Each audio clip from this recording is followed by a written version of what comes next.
11 एप्रिलला मुख्यमंत्री देवेंद्र फडणवीस दिल्ली दौऱ्यावर अखिल भारतीय मराठी महिला अधिकाऱ्यांच्या साहित्य संमेलनाचं करणार उद्घाटन।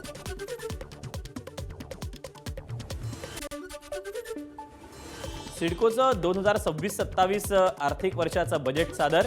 तब्बल 16,250 कोटींचा अर्थसंकल्प। नवीन धरण, कनेक्टिव्हिटी आणि गृहनिर्माणावर भर।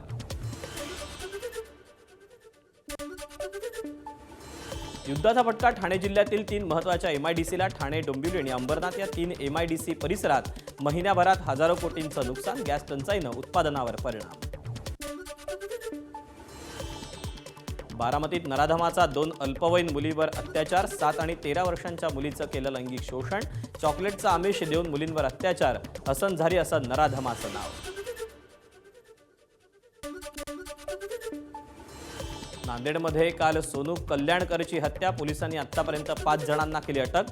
3 आरोपींना 10 एप्रिलपर्यंत पोलीस कोठडी।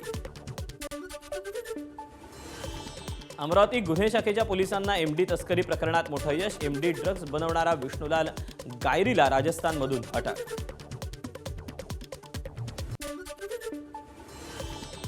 बोरिवलीतल्या संजय गांधी राष्ट्रीय उद्यानात बिबट्यांची शिकार झाल्याचं उघड। 6 आरोपींना अटक। आरोपींकडून बिबट्याची कातडी जप्त।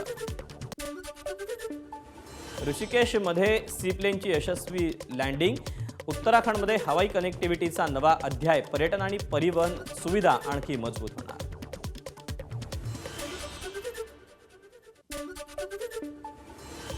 बॉलिवूडचा दबंग सलमान खानचा राजपाल यादवला पाठिंबा। राजपालनं बॉलिवूडसाठी दिलेल्या योगदानाचं सलमानकडून कौतुक। सातत्यपूर्ण प्रतिभा आणि समर्पणामुळे कामाची शाश्वती मिळत असल्याचं सलमानचं मत।